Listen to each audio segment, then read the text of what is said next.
Je vous remercie d'avoir bien voulu répondre à notre invitation par rapport à la situation épidémiologique de la fièvre de la vallée du Rift.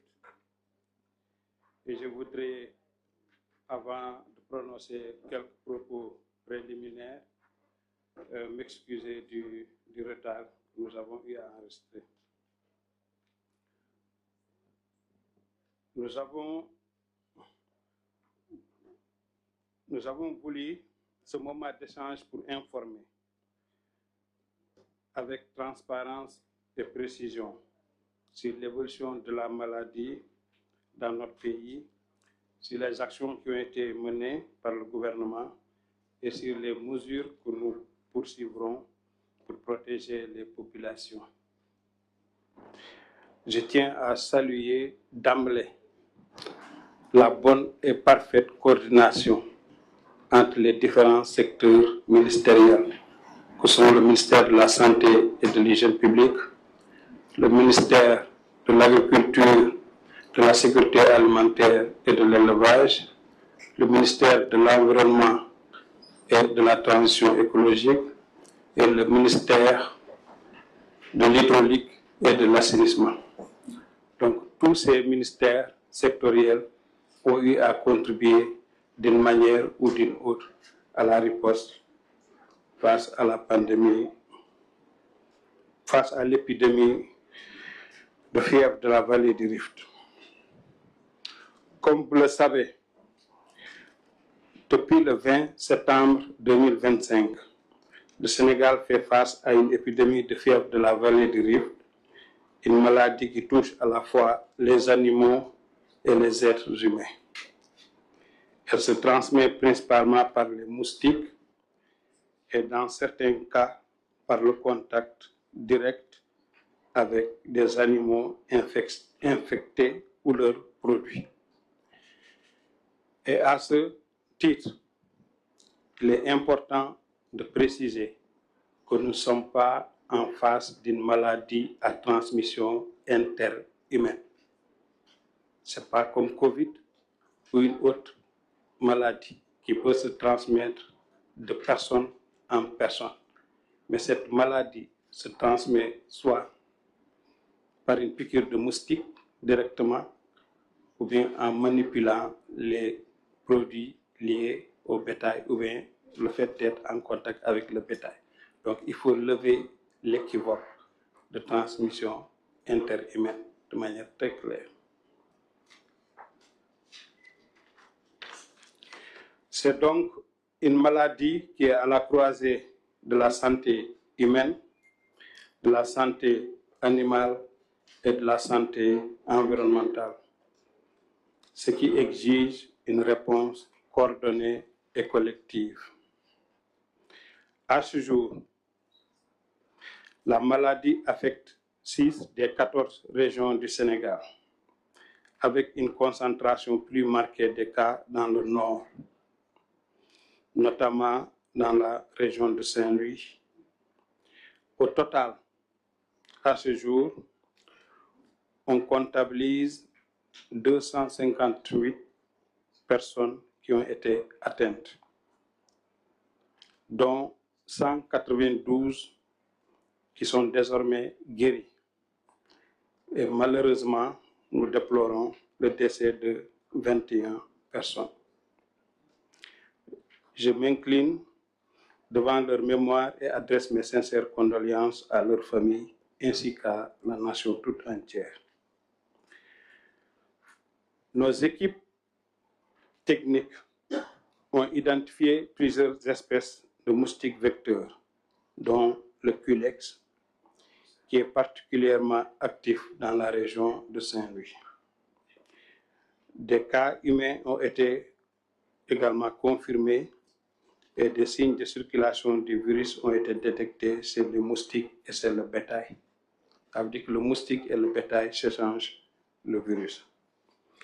Face à cette situation, le gouvernement a mis en place une riposte multisectorielle, coordonnée à l'échelle nationale et régionale, et a pris des mesures fortes et immédiates parmi lesquels nous pouvons citer l'activation des comités de gestion des épidémies à tous les niveaux, du niveau national au niveau local, pour assurer la coordination des interventions.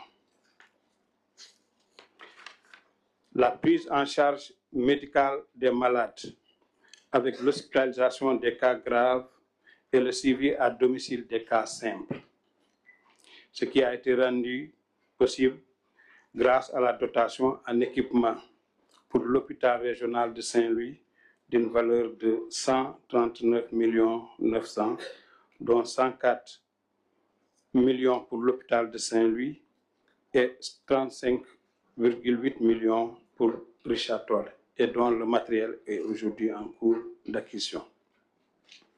Parmi les mesures de santé publique, nous pouvons aussi noter la vaccination du bétail, notamment ce qu'on appelle les petits ruminants, afin de limiter la propagation du virus chez les animaux. Parce que tant que le virus circule chez les animaux et que le virus peut être au niveau des vecteurs, il est souvent difficile d'interrompre le cycle de transmission. Parmi autres mesures de santé publique, nous avons également la lutte antivectorielle, qui a consisté à localiser les sites qui peuvent abriter ce qu'on appelle les gîtes larvaires et voir dans quelle mesure les détruire.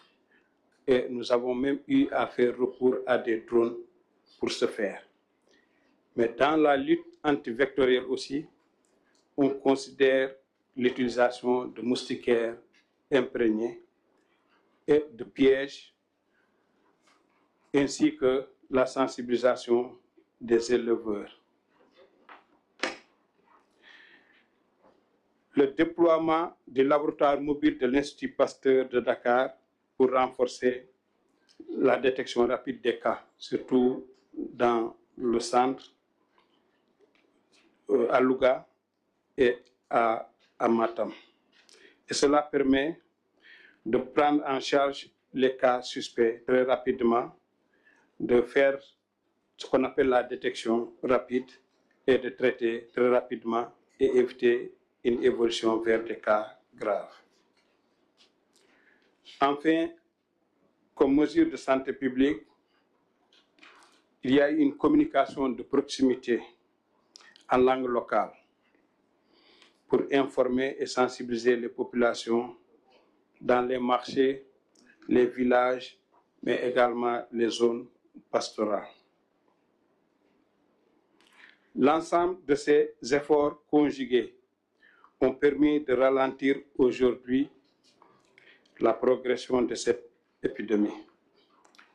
Mais la vigilance doit être mise parce que nous avons le bétail qui constitue le réservoir, nous avons aussi le vecteur qui circule activement et les populations qui sont aussi dans leur mobilité et dans leur mode de vie. C'est pourquoi nous appelons chacun à adopter les bons comportements qui sont éviter les contacts directs avec les animaux malades ou morts, signaler rapidement tout cas suspect ou tout avortement chez le bétail auprès des services vétérinaires. Et sur ce plan, les signes ou les symptômes vont être largement partagés pour que les personnes puissent les détecter et puissent alerter à temps. Nous recommandons aussi fortement l'utilisation des moustiquaires imprégnés. Parce qu'on a vu que là où on intensifie la distribution des moustiquaires, il y a après un effet immédiat qui consiste à avoir une diminution du nombre de cas, comme à Saint-Louis par exemple. Nous préconisons également l'assainissement du milieu et du cadre de vie, parce que le vecteur qui est incriminé, il s'adapte à plusieurs milieux, dont principalement, si on a des eaux de pluie, des mares d'eau douce qui sont stagnantes. On peut aussi avoir des milieux qui sont constitués d'eau chaudière, mais aussi on peut avoir des milieux qui sont constitués des eaux usées et polluées. Donc ça veut dire que c'est un vecteur qui a une adaptation multiple par rapport au milieu. C'est pourquoi nous préconisons fortement l'assainissement de l'environnement et du cadre de vie.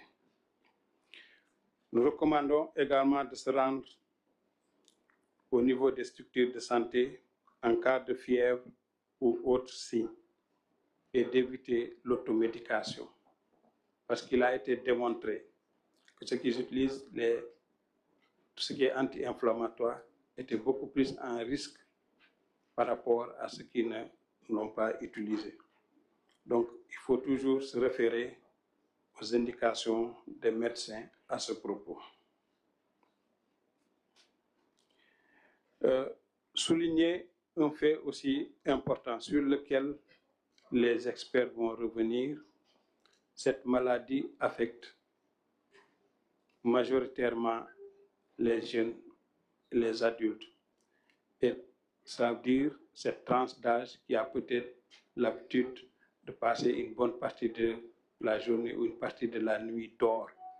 Et comme l'entomologue va le démontrer, le vecteur a une activité à partir de 20 heures, mais en dehors des concessions. Ça veut dire que peut-être qu'une bonne partie des personnes qui sont infectées en dehors du domicile, mais à des heures bien précises.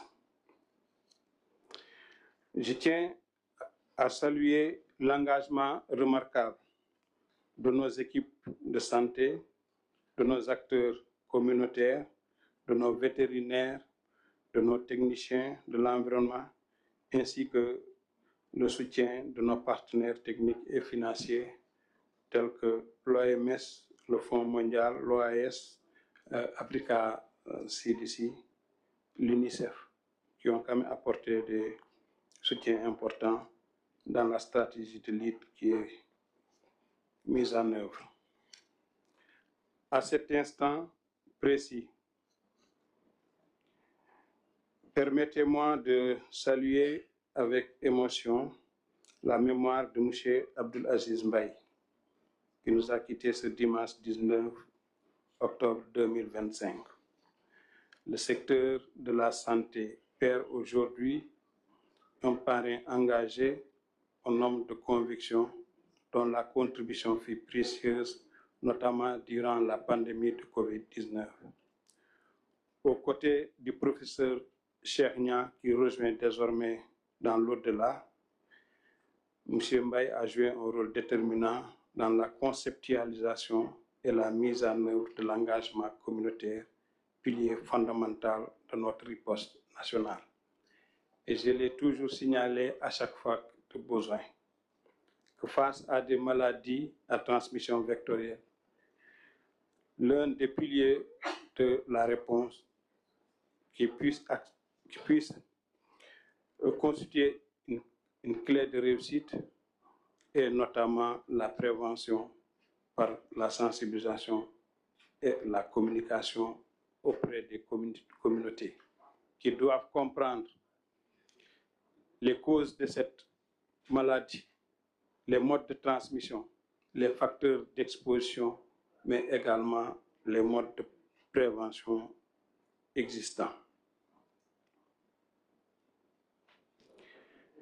Mesdames, Messieurs, la fièvre de la vallée du Rift est un défi. Elle est aussi une leçon de solidarité et de coordination intersectorielle.